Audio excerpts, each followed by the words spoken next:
আসসালামু আলাইকুম। আজকে একটি প্রশ্ন আলোচনা করা হবে। প্রশ্নটি নেওয়া হয়েছে ইংলিশ ডিপার্টমেন্টের 3rd ইয়ারের ভিক্টোরিয়ান পোয়েট্রি সাবজেক্টটি থেকে।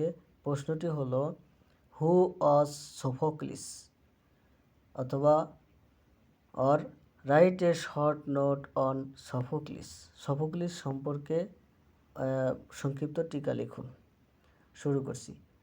সোফোক্লিস 496 to 406 BC, অর্থাৎ যীশুখ্রিস্টের জন্মের আগে, before Christ, was a great Greek dramatist and one of the greatest writers of tragedy in ancient Greece. He was one of the three famous Greek tragedians, the other two being Aeschylus and Euripides. In his tragedies, Sophocles deals deeply with human suffering and the tragic fate of mankind. অর্থাৎ Sophocles খ্রিস্টপূর্ব 496 থেকে 406 এ ছিলেন একজন মহান Greek নাট্যকার এবং প্রাচীন গ্রিসের ট্র্যাজেডির অন্যতম সেরা লেখক। তিনি ছিলেন তিনজন বিখ্যাত গ্রিক ট্র্যাজেডির একজন। অন্য দুজন হলেন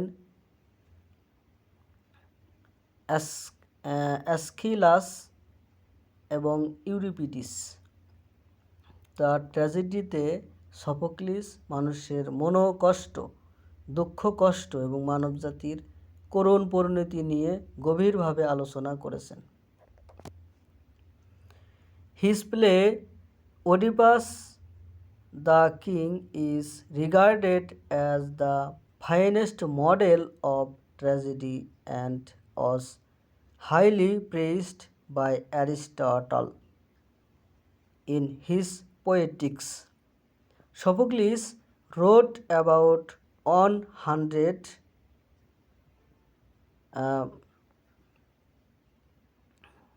120 plays. Sophocles wrote about 120 plays, though only 7 of them are still extant.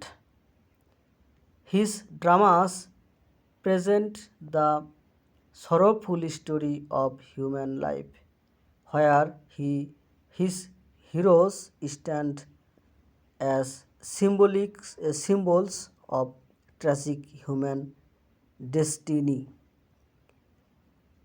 that no one can escape. অর্থাৎ তার নাটক ইডিপাস দ্য কিং এ ট্র্যাজেডির সেরা মডেল হিসেবে বিবেচনা করা হয় এবং অ্যারিস্টটল তার পোয়েটিক্স এ তার প্রশংসা করেছেন। সোফোক্লিস প্রায় 120টি নাটক লিখেছেন, যদিও তার মধ্যে মাত্র 60টি এখনও বিদ্যমান।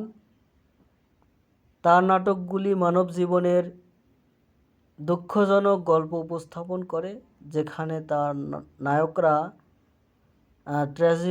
ট্র্যাজিক মানব ভাগ্যের প্রতীক হিসেবে দাঁড়িয়ে আছেন, যা থেকে কেউ পালাতে পারে না।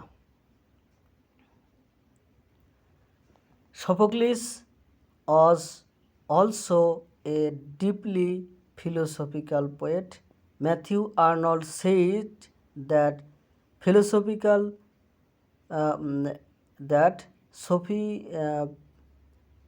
Sophocles was life steadily and saw it whole. He was Arnold's favorite Greek writer. Arnold considered him an important part of European culture heritage by referring to Sophocles, Arnold gives him own poetry, a universal and timeless appeal. অর্থাৎ Sophocles একজন গভীর দার্শনিক কবিও ছিলেন। Matthew Arnold বলেছিলেন যে Sophocles জীবনকে গভীরভাবে দেখেছিলেন এবং এটিকে সম্পূর্ণরূপে দেখেছিলেন। তিনি ছিলেন আর্নল্ডের প্রিয় গ্রিক লেখক এবং আর্নল্ড তাকে ইউরোপীয় সাংস্কৃতিক ঐতিহ্যের একজন গুরুত্বপূর্ণ অংশ বলে মনে করেন। সফোক্লিসের কথা উল্লেখ করে আর্নল্ড তার নিজস্ব কবিতাকে একটি সর্বজনীন এবং কালজয়ী আবেদন প্রদান করেন। Why does Arnold refer to Sophocles? অর্থাৎ আর্নল্ডের কবিতায় ডবার বিচ কবিতার ভিতর সফোক্লিসকে কেন রেফার করেছেন? In ডবার beach, Arnold creates an atmosphere of sadness and melancholy through the description of the natural scenes. He describes a calm night where moonlight falls softly on the French coast and then fades away. He also hears the harsh yet rhythmic sound of the waves and pebbles on the shore. Though the sound is raw, it carries a deep note of sadness. অর্থাৎ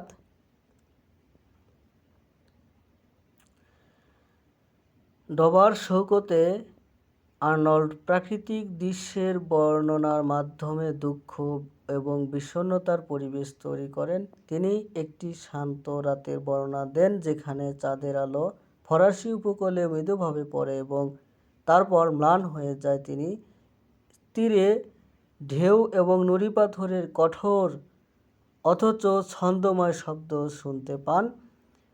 যদিও শব্দগুলি রুক্ষ, এটি দুঃখের গভীর সুর বহন করে।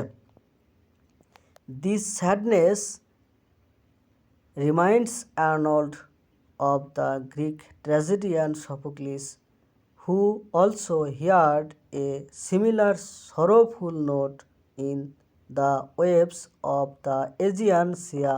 For Sophocles, the sea symbolizes the rise and fall of human life. He understood the ebb and flow of human fate and expressed this idea in his tragedies. এই দুঃখ আর্নল্ডকে গ্রিক ট্র্যাজেডিক সফোক্লিসের কথা মনে করিয়ে দেয়, যিনি এজিয়ান সাগরের ঢেউয়ে একই রকম দুঃখের সুরও শুনেছিলেন। সফোক্লিসের কাছে সমুদ্র মানব জীবনের উত্থান পতনের প্রতীক ছিল। তিনি মানুষের ভাগ্যের ভাটা বুঝতেন এবং তার ট্র্যাজেডিতে এই ধারণাটি প্রকাশ করেছিলেন। In Antigone, Sophocles compares human suffering to sea waves driven by storm and darkness. In Trachinia, he again compares the trouble of life to billow rolling over the sea. This image show how human life is full of sorrow, struggle and uncertainty. অর্থাৎ অ্যান্টিগোনে Sophocles ঝড় এবং অন্ধকার দ্বারা পরিচালিত সমুদ্রের ঢেউয়ের সাথে মানুষের কষ্টের তুলনা করেছেন। অ্যাথিনিয়াতে তিনি আবার জীবনের কষ্টগুলিকে সমুদ্রের ওপর দিয়ে বয়ে যাওয়া ঢেউয়ের সাথে তুলনা করেছেন। এই ছবিগুলো দেখায় যে মানুষের জীবন কতটা দুঃখ এবং সংগ্রাম এবং অনিশ্চয়তায় পূর্ণ। Arnold refers to Sophocles to show that the sadness he feels is not personal or modern only but universal and timeless. By linking this own melancholy with that of Sophocles, Arnold gives dignity and depth to his sorrow and emphasizes the tragic nature of human existence.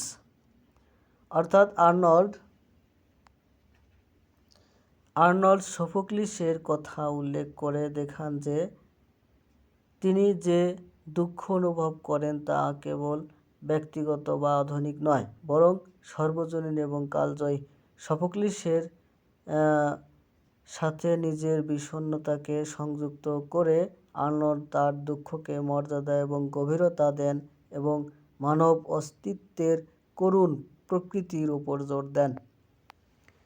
ধন্যবাদ সাথে থাকার জন্য।